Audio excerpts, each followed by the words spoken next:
Y'all, welcome to our latest iteration of Coach's Corner. With me today, I have two Sarahs for the price of one, Aniela and Matt joining me. Today's topic, we'll be talking about retrospectives, the good and the bad, and how you can get the most out of them. I thought we'd start today's conversation with defining what a retrospective is, and I'll kick it to Aniela first. What is a retrospective? Oh my goodness. I think of it as a strategic reflection point on how we are doing and how are we progressing, not just in terms of towards our goals, but how are we working as a team? What are the things that are coming up in the system that need to be addressed to help the way that we work? Anyone else have any other thoughts on the definition of a retrospective? She was saying team, and I immediately thought about how my husband and I used to do like retrospectives, mini retrospectives at parties, particularly a Super Bowl party one time when I was with his family, who can be slightly overwhelming. And yeah, so it can be even between like my spouse and myself. Yeah, I think that's a great definition of the word team, hopefully, and Yes. also a great opportunity for a retrospective. Yeah, I mean, as we think about those reflection points, right, that's the whole reason for practicing Agile and what makes, I think, retrospectives one of the most important kind of activities that we do with teams. Yeah. Um, any thoughts on why this is such an important activity? One of my favorite trainers says, the Tiagi says, the magic is in the debrief. So if we just keep doing, and we don't pause, then we're missing a lot of power and potential and some of the magic of teams, of improving and learning and integrating everything that's happening. And as Sarah said, this is true in any situation. This is true all over the place. I think of just having a busy weekend and taking a moment to pause and consider what was important about this weekend. What am I taking away from this? Do I want to do anything different next weekend? Yeah, I think that do I want to do anything different question is might be one of the pro tips, which hopefully we'll talk about later. But uh, there's the debrief part, but there's also the learning and how do we apply the learning part. Matt, do you have any thoughts I around mean, that? I would throw in yeah, it's the applying, but it's the practicing, right? There's retrospectives, good teams that do retrospectives together, and again, just as you guys have all said, it's improving practice. Be able to give feedback. That's a hard thing for people, and that's one thing we ask of each other during a retrospective. So it's that practice exercise. Do y'all have any thoughts on how to create the right environment to do what Matt was just talking about, right? Like it's hard to give feedback to each other. So how do you set the stage for that as a coach? Well, first of all, don't accept feedback from people you wouldn't accept compliment from, you know. I always tell people if good feedback is some feedback that makes you feel emotional, whether or not it's good or negative. Nice. If somebody tells you something and you get frustrated with it, you more likely because maybe either you're frustrated with yourself or you just realize they just didn't understand and you need to talk to them more, right? And so, Yeah, those practices of like having Sarah Clark, I've seen you do this a lot, like telling people, well, say more about that, or what's bringing that up for you, and using some of that language I've seen you do in lots of instances.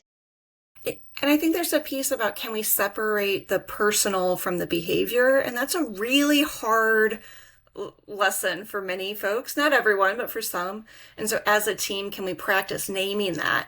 Naming like, okay, this isn't about the person. And maybe we start with things that are a little safer, a little easier, like a team thing that happened and it's not a one-on-one. And we start to practice that skill, that muscle of giving feedback about the actions, the behaviors. It becomes more natural, right? If you're doing it on an ongoing basis. Aniela. I've seen teams also get stuck in that superficiality though. And so it's important to call out is like just because we might start out building that relationship and maybe towing the line in a way that feels safer for us, it is important to get into the space where things feel like you're trudging through muck sometimes. I think that's just the best way of describing it. It feels maybe a little bit difficult, uncomfortable. That's where the growth, I think, for the team is. And then not only like on a retrospective basis, but it brings the team closer together because we've done this together. So we've all said the word team many times, and we had reflection on, doing this with a partner as well. But where is there a place where retrospectives are not useful? That's a good challenging question. What outcome do you want? If you're When not, yeah, go ahead, Sarah. Sorry. no, go for it, Matt. And I was just going to simply say, if you're not seeking improvement, then don't do a retrospective. Yep. If you're not, in some situations, right, it might be just a short-lived situation, and we should learn from something. And that's when people confuse a retrospective with a post-mortem. Sometimes it is something that concluded, and we should just reflect on, oh wow, is there anything to learn from that, or let's just move on because that was painful. I think that's if you don't want to get better, then probably don't talk about ways to get better because that could create more frustration instead of less, right? Often teams or, regardless if it's a project or a team-based retrospective, you're making lists of things that you want to improve upon, and then nobody goes back and reflects upon that list or actually actions those items that came out of the conversation. And it feels like the retrospective is just on repeat month after month after month after month. And that can create a lot of frustration for a team. I think there's one thing that's coming up for me that's important to name it, I think, is there's an element of work and or reflections, continuous improvements that come up from the team that need to be addressed on a system level. And that's really where we want the whole organization, we want leadership to also want to improve. We ideally are going to want leadership in the organization as a whole to do something about what comes up, because otherwise the team knows that the team is going to lose faith in the retrospective. And that's just one step to like a decline in trust across the board. Aniela, do you have any, or anyone else, any ideas on how to take what happens at a team level retrospective or multiple teams if you're working in a system and elevate? I've seen this done beautifully, and shout out to Miro or Mural or tools like that. But what you can do really well is to turn the feelings and the improvements into data points. So you can actually say how many times, what is the frequency of occurrence? How much of a blocker is this? And when you assign hard numbers to something that comes out of a retrospective, it becomes much more difficult to ignore. Go to the data. Yeah, it's great when what you just mentioned, and especially the tools now, because you can simply say, how often is this set, or what's the tone? You can actually ask the tools like, what's the tone of the conversations, and that helps bring to light. Okay, there's definitely a smell there we should at a higher level address. I didn't even think about using AI to infer what the tone is. That's cool. Yeah, it does a great job actually. I mean, again, it's using human learnings, hopefully, to do that. So, but that said, it does a really nice job, and as Aniela said, there's a lot of tools out there that now doing it. Yeah, I thought immediately of the Nico calendar of like tracking those throughout the, duration, depending on if you're using some kind of cadence like that. Say more about that, Sarah, because I've not heard that term before. But the Nico calendar, so it's something I believe that Miro has as a tool, but you just you can take like a happy, like a smiley face or a frowny face or a dumpster fire emoji, whatever it is. And that's how you describe like how you're feeling for that day. So you have each person 10 days, if you're doing a 2-week sprint, say, at the beginning of each stand up, how are you feeling today? And they just move their emoji into their bracket. And that gives you are we having more good days than bad days? I have definitely used that without knowing that it had a word. So it does, yeah. So Aniela, as we kind of talk about some pro tips, I want you all to talk about some pro tips. Like, what is the best thing that you've seen done in a retrospective that really has helped a team move forward? And I want to start with you because I want to go back to something you said earlier about pulling the team. Like they could get mucky in the conversation. It could get really uncomfortable. How do you, at the end of that conversation, pull the team out of the muck to get them moving again? So for me, it's all about the facilitation style. Toe lightly, be respectful. There's a saying of like name what so, and I think the name what so in that case is like, wow, this was kind of hard for us. This felt a little bit hard, and then reflect it back to the team. Let them kind of voice how it felt for them, and inadvertently, what tends to come up is they agree with one another, and then that kind of signals an end point to that muck. We're now moving out of this.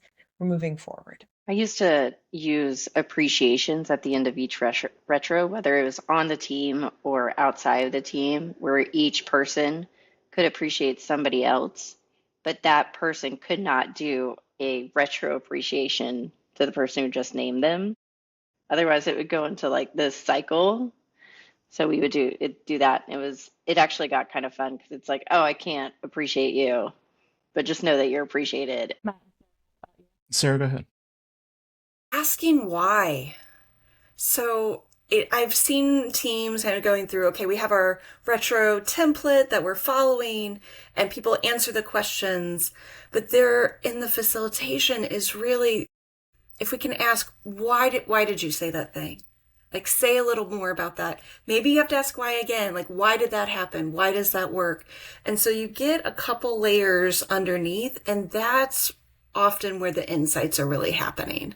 That's like, oh, this is a pattern. Maybe it's a great pattern. Wow, we've actually improved over the last 6 months. I can't believe this tone now from where we were.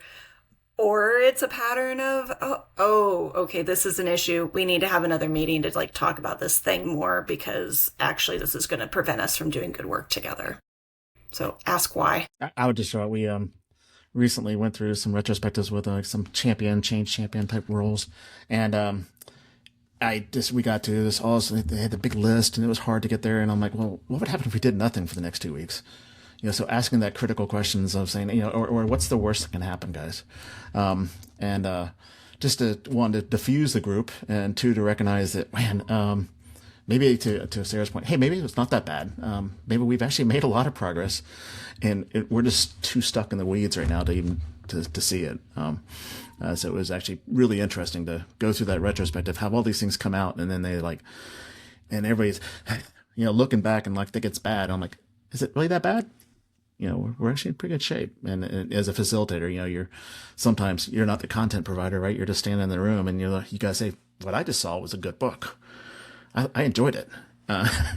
And what you hope that they reflect the same thing back, like you said, Aniela. I think for me it's a little bit of advice, but also going to the data, right? So I usually try to combine the two of when somebody is moving into that venting mode, and I'll ask them for the evidence of what they're saying. And you got to tread lightly as you're facilitating that, right? To not tell them that their feelings aren't valid feelings. Yes.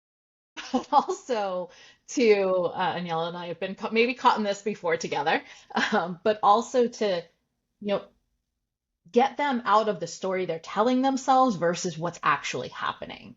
And that coaching piece of it is so important when you're in a retrospective, because people can walk out of the room just like feeling good that they vented, but not having a path forward. And so, there's an anecdote that I would love to share, just like from one of these retros that I was running, Kim. A lot of venting and about things that weren't even relevant to the past time box. So like things that are like systemic or ongoing or, woe is me. And if it comes up over and over, and generally like if you're working with a team, it might, I always like to say, and in this case I did say, well, what is our role in that? What is our responsibility in that? Because while the organization and the system does have a responsibility, we have a responsibility to the organization and the system. So we have to help in ways that are within our sphere of influence. We can't just look to the other to fix it. I think there's like a key question there. What can we do about it? And if there's nothing, then who should we tell? And just focusing on the things that you can control and letting go of some of the rest. Which comes back to back to that meaning of retrospective. Usually it's retrospectives for the team. It's for their own world, what they're doing at that point in time. It's not it's not a problem solving session for the rest of the things going on. Yeah.